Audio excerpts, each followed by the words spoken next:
La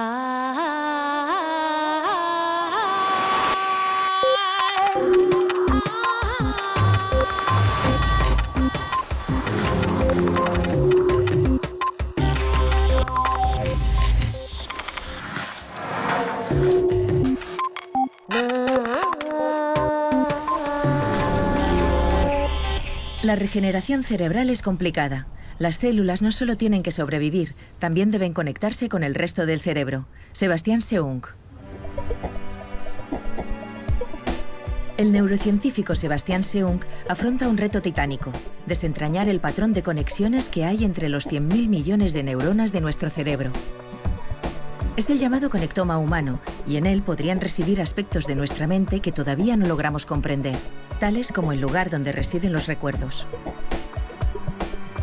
En este capítulo de Redes, Seung explica a Eduard Punset los detalles de su investigación y cómo su trabajo puede contribuir a entender mejor el cerebro y a combatir ciertas enfermedades mentales.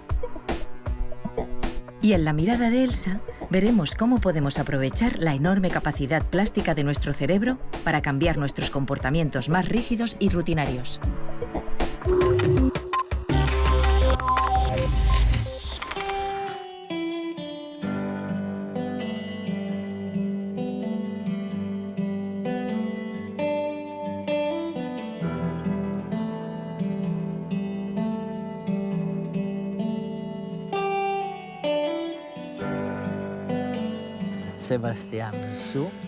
Sebastián Seung.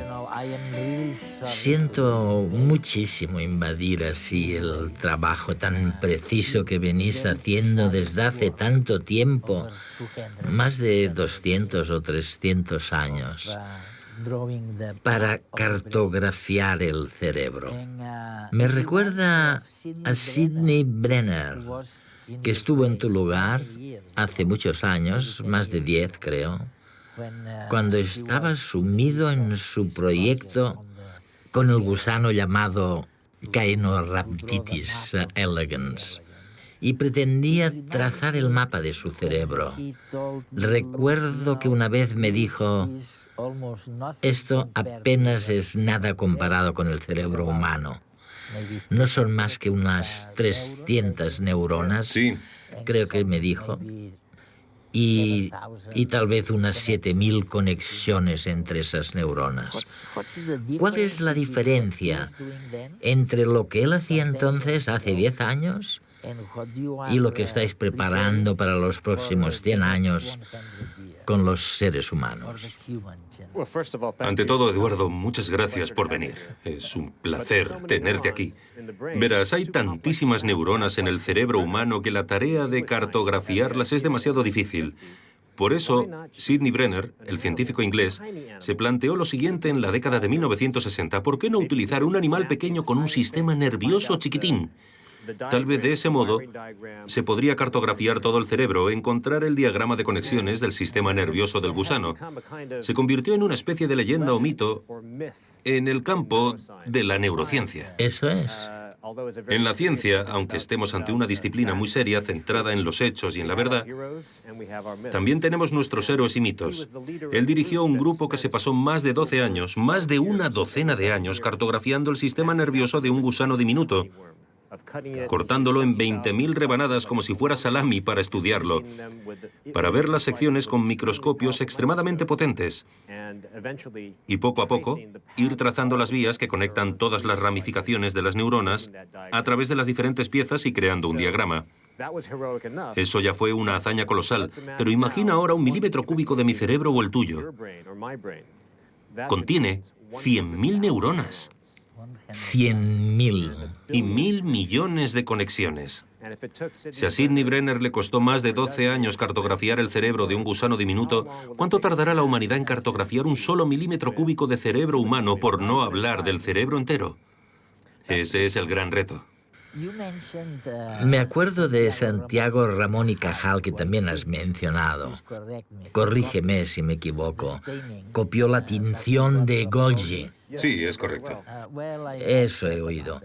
Y gracias a ese método de tinción, estudió el cerebro y afirmó que debía producirse cierta transmisión de electricidad entre una neurona y otra, un intercambio de información. ¿Qué novedades ha habido desde la época de Ramón y Cajal sobre esa transmisión de informaciones? Cajal fue un gran hombre con una historia fabulosa. A veces a algunas personas les resulta desconcertante o paradójico que se puedan examinar neuronas muertas y adivinar cómo puede funcionar una neurona viva. Pero eso es exactamente lo que hizo Cajal. Usó el método de tinción de Golgi, tomó muestras del cerebro, las examinó en un microscopio y observando las neuronas muertas fue el primero que vio que había ahí una estructura. Que las neuronas tenían ramificaciones en las cuales a veces había pequeñas estructuras con forma de espina, etc. Pues bien, basándose únicamente en lo que veía, logró llegar a hipótesis fabulosas sobre cómo funcionan las neuronas. Nunca pudo medir las señales eléctricas de las neuronas. Eso es. Pero sí adivinó en qué dirección viajan las señales dentro de las neuronas y también que se comunicaban entre sí a través de sinapsis, etc. El reto al que nos enfrentamos hoy en día no solo consiste en observar neuronas individuales, sino también en comprender la red, el circuito. Con el mismo espíritu que Cajal, estudiamos cerebros de personas muertas y al observar la estructura de los circuitos neuronales, podemos formular hipótesis sobre cómo funcionan en las personas vivas. Este es el gusano microscópico Kenorhabditis elegans. Su cerebro está compuesto por solo 300 neuronas y un total de 7.000 conexiones. Pese a ello, hemos tardado varias décadas en descifrar su conectoma. En el cerebro humano, las cifras no tienen nada que ver. 100.000 millones de neuronas y 1.000 billones de conexiones. Aún no conocemos el conectoma humano. Con los métodos empleados con el gusano, dice Sebastián Seung, se necesitaría 1 millón de años para reconstruir solo una parte de cerebro tan pequeña como la cabeza de un alfiler. Claro que la ciencia avanza cada vez más rápido, y lo que era alta tecnología en los 90 ahora ha quedado obsoleto. Las más modernas supercomputadoras ya disponen de programas de inteligencia artificial capaces de mapear las neuronas una a una, generando reconstrucciones de materia gris en 3D increíblemente detalladas. Algunos confían en que en pocos años ese milímetro cúbico de conectoma ansiado podrá ser por fin perfectamente simulado en una pantalla de ordenador. Entonces podremos entender con todo detalle cómo se conectan las neuronas entre sí y, en definitiva, entender cómo somos. Porque esos millones de kilómetros de cableado nervioso enrollados dentro de tu cráneo contienen toda la información necesaria para que tú seas tú y no seas nadie más. El conectoma es una estructura viva que cambia por dentro con la experiencia. Con lo que hacemos en nuestro día a día, crece, se expande y permite que aprendas algo nuevo a cada instante. Tú siempre eres tú, pero al mismo tiempo nunca eres igual. Si logramos descifrar los mecanismos que rigen este sistema, podremos entender qué es lo que nos hace distintos unos a otros y, sobre todo, descifrar lo que se esconde tras enfermedades como el autismo, la esquizofrenia y otros desórdenes mentales. Antes de que acabe el siglo XXI, podríamos disponer de un modelo completo de conectoma humano simulado por ordenador. A partir de aquí, las posibilidades resultan casi ciencia ficción. ¿Podremos manipular lo que pensamos, lo que sentimos o lo que recordamos? ¿Podremos transferir nuestra propia mente a un ordenador? ¿No supondría eso el fin de lo que conocemos como la muerte? Afirmas en tu libro Conectoma que al estudiar la conexión entre las neuronas hay que ir con ojo, porque la manera en la que es tu conectoma puede cambiar. En otras palabras, si lo he entendido bien, dices que hay que ir con cuidado porque al final podemos acabar encontrándonos con que las conexiones sean distintas de las que teníamos al principio. ¿Es así? Porque si es así, entonces es muy complejo. Sí, efectivamente es un reto y un gran motivo para estudiar los conectomas. Eso es. Cuando estudiamos el cerebro, a veces medimos las señales que las neuronas envían entre sí dentro de la red. Pero las señales cambian todo el rato. Si estás alegre o triste o si juegas al tenis, todo dependerá de diferentes pautas de señales eléctricas que tienen lugar en el cerebro. Pero a la vez el cerebro tiene una estructura material. Cuenta con neuronas y con ramificaciones de neuronas que son como cables. Y esta estructura material es constante. No cambia a corto plazo, aunque a largo plazo sí que puede verse modificada. Sí que cambia. Se trata de una característica muy interesante del cerebro, puesto que creemos que los circuitos o las conexiones entre neuronas cambian con el tiempo, a diferencia de un aparato electrónico. En una radio, los cables se quedarán igual y las conexiones tampoco cambiarán. Sin embargo, el cerebro es una red que se modifica a sí misma. Pero he aquí el reto. Queremos entender qué es lo que cambia en el cerebro al aprender algo nuevo. Sebastián, hay una pregunta que me fascina. Probablemente entronca con el tradicional debate entre los que creen que todo es lo que es y los que están convencidos de que hay algo más. Pero cuando hablamos del conectoma, de mi conectoma, ¿hay realmente algo más? ¿O somos solo lo que somos? Cuando digo que tú eres tu conectoma, me refiero a una noción concreta sobre la identidad personal. Los neurocientíficos barajan la hipótesis de que los recuerdos se almacenen en el conectoma. Claramente los recuerdos son muy importantes para la identidad personal, ¿verdad? Pero hay otra noción de identidad que se basa en la conciencia. Sí. Imagina que perdieras la memoria, que te dieras un golpe en la cabeza y sufrieras amnesia, pero siguieras estando consciente. Probablemente seguirías conservando la noción del yo y de la identidad personal, solo que diferente. Yo diría que los dos conceptos del yo son distintos. Uno tiene que ver con la memoria, con lo que permanece, con que somos siempre la misma persona al levantarnos, solo ligeramente distintos. Este es el yo del conectoma.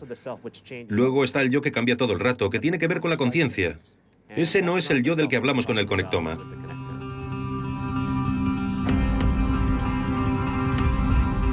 Me comenta Sebastián Sung que entre los neurocientíficos se baraja la hipótesis de que los recuerdos se almacenan en el patrón de conexiones del cerebro. Es curioso. Si esto fuera así, y si pudiéramos trazar el mapa de nuestro conectoma, descubriríamos dónde se ubican nuestros recuerdos y a lo mejor seríamos capaces de leerlos. Nuestra identidad quedaría al descubierto.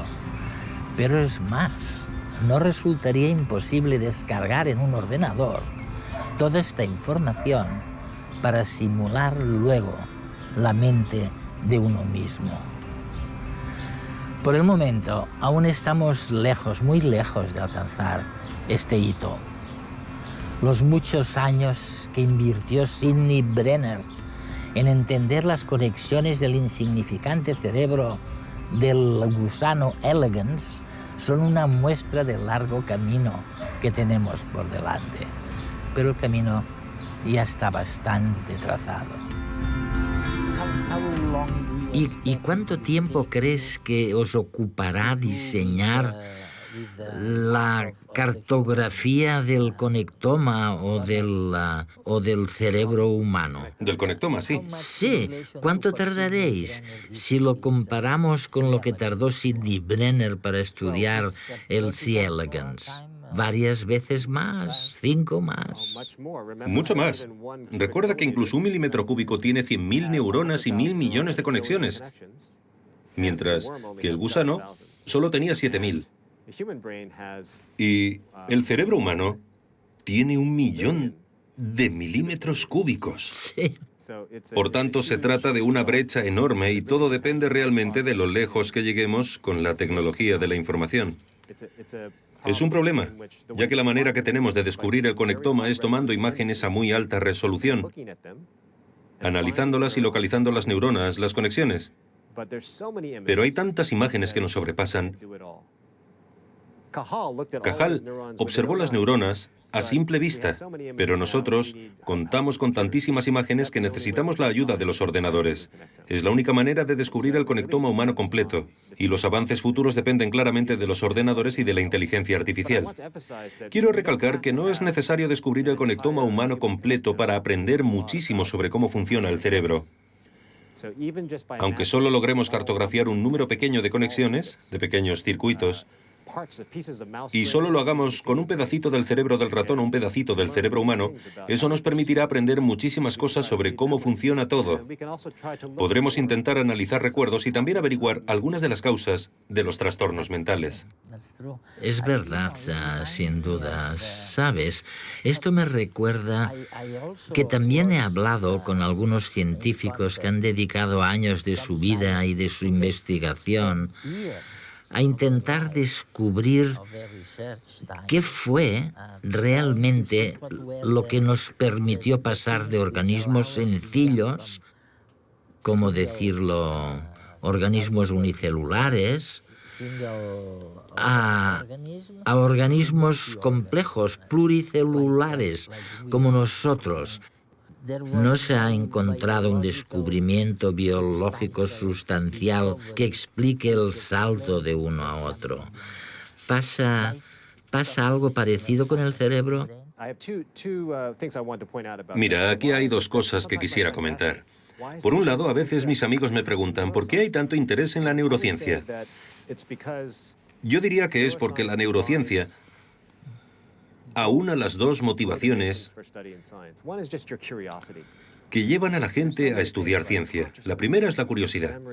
Hay muchas cosas como la conciencia y la memoria que despiertan la curiosidad de todo el mundo. Pero el segundo motivo radica en los beneficios prácticos. Muchos padecen trastornos mentales. Y la promesa de la neurociencia es que cuanto más entendamos el cerebro, mejores tratamientos tendremos para las enfermedades mentales. Así que se junta la parte más práctica con la derivada de una curiosidad fundamental.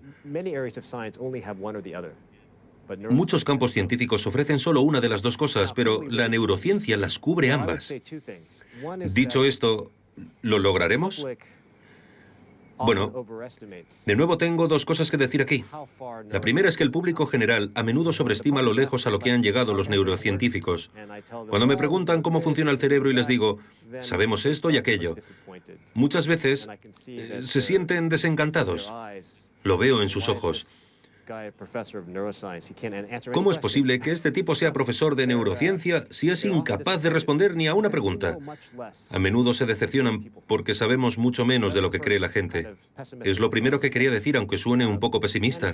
Y es que es comprensible, el cerebro es muy complicado, no se puede esperar un éxito inmediato.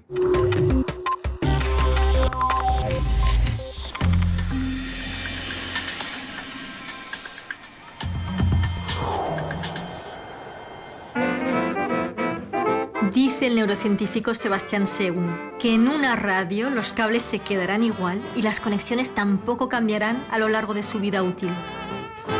Sin embargo, el cerebro es una red que se modifica a sí misma. Esta característica extraordinaria del cerebro es lo que llamamos plasticidad cerebral. Pero aquí está el reto. Queremos entender qué es lo que cambia en el cerebro al aprender algo nuevo y cómo podemos potenciar esta habilidad. Estamos programados para cambiar.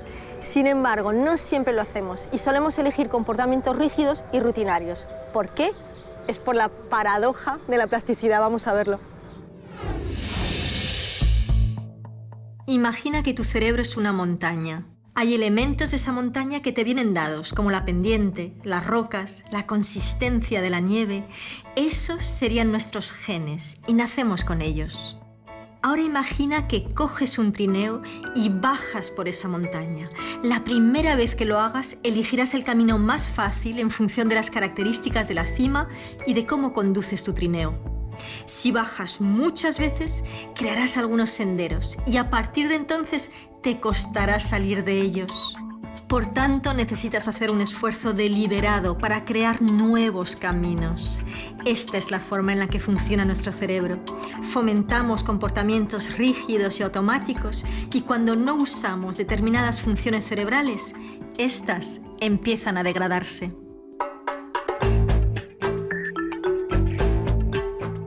Si estamos programados para cambiar, ¿por qué nos cuesta tanto? El cambio mental requiere esfuerzo, exactamente en la misma medida que el cambio físico. Lo que pasa es que si bien podemos medir lo que queremos cambiar físicamente, un vientre más plano, el volumen de un músculo o más resistencia cuando corremos, los cambios mentales son mucho más sutiles. ¿Quién me gustaría que cambie mi vida? No sé, muchas decisiones que he tomado que no son correctas, decisiones de negocios, decisiones con la familia. La situación en la que estoy en el paro. Sobre todo el estado actual, que estoy en paro. Pues me gustaría tener más tiempo libre para mí. Pues dedicarme a otra cosa que no fuera al funcionariado. ¿Qué circunstancias nos llevan a cambiar, es decir, a activar nuestro potencial plástico de nuevo? Pues, por ejemplo, colaborar con otra persona. Está demostrado que somos más receptivos al aprendizaje cuando somos colaborativos. De hecho, las personas que se comprometen en relaciones amorosas maduras perciben ese proceso de apertura al otro. Enamorarse invita a aprender y a cambiar, y se ha demostrado que es un tiempo muy fértil desde el punto de vista plástico. Otro elemento a tener en cuenta es el sueño. ¿Sabías que el cerebro consolida los nuevos hábitos mientras dormimos? Es por eso que habrás notado que dormir unas horas antes de un examen te ayuda a consolidar lo que has aprendido. ¿Y qué más podemos hacer? Es difícil cambiar en el mismo entorno en el que se generaron nuestros comportamientos y emociones anteriores. Cambiar es mucho menos complicado si cambiamos de entorno o si cambiamos algunas características de este entorno. Por ejemplo, los amigos, las aficiones, el trabajo, la casa en la que vivimos, el barrio, nuestras rutinas.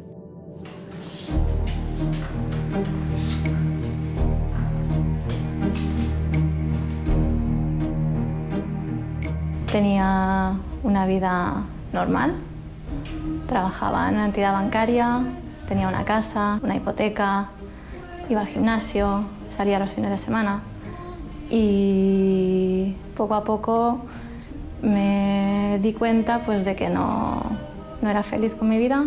Yo antes era una persona bastante cerrada a mí mismo, me encerraba 3, 4 días y no salía de ahí, no hablaba con amigos.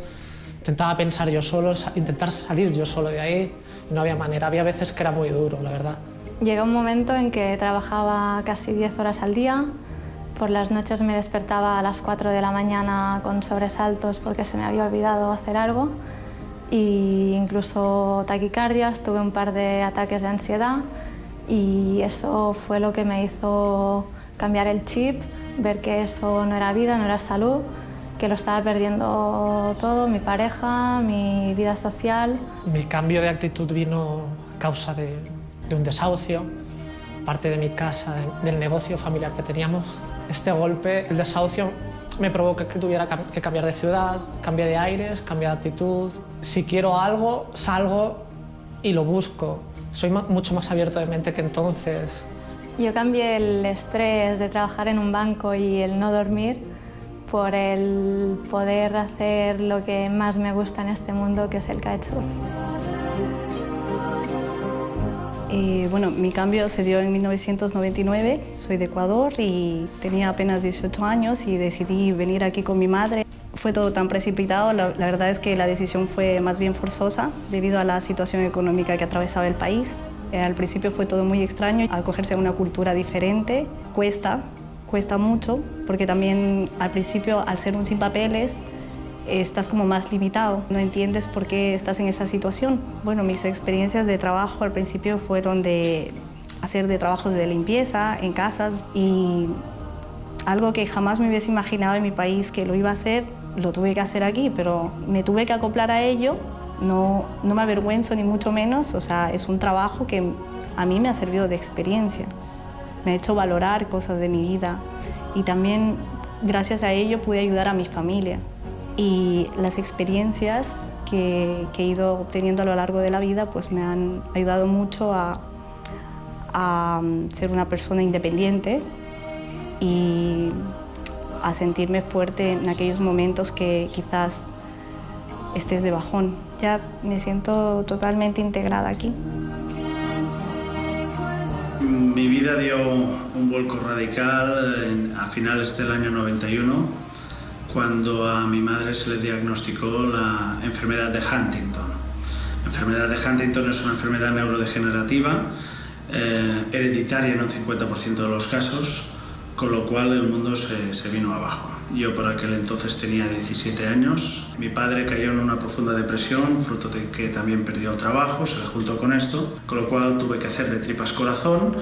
No pude en ese momento abatirme y tuve que luchar para que la casa no se desmoronase, ¿no? Tuve ataques de ansiedad, no solo era pues el sufrimiento de ver a mi madre, sino era el posible reflejo de lo que yo podía padecer unos años después, ¿no? Es una enfermedad que se manifiesta entre los 30 y 40 años, con lo cual la tristeza se juntaba con un miedo terrible. Recuerdo un ataque de ansiedad que me dejó casi sin visión, y en ese momento dije, no puedo seguir viviendo de esta manera. O sigo viviendo, pero de otra manera, o no sigo viviendo. Opté por seguir viviendo. Intensamente deseé ese cambio.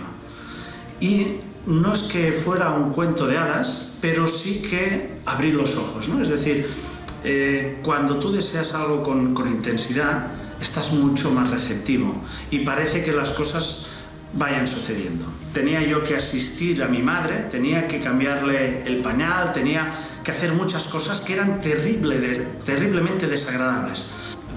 Cuando abrí mi mente, cuando realmente acepté lo que estaba sucediendo y vi que no se podía cambiar la situación porque era imposible cambiarla, entonces aprendí a cambiar yo. Entonces, cambiar a mi madre, asistirla, bañarla, que para mí eso era muy desagradable, lo convertí como algo positivo, es decir, sabía que estaba haciendo algo bien. Y recuerdo que la actitud de mi madre hacia mí, aunque no se podía expresar, cambió. Es decir, de cambiarla primero con nervios, con malestar, etcétera, hacer algo que sabes que está bien, hacer algo que sabes que es lo mejor que puedes hacer, pues me recompensaba con una sonrisa, ¿no? Y eso realmente no tiene precio. No es magia, es inteligencia emocional.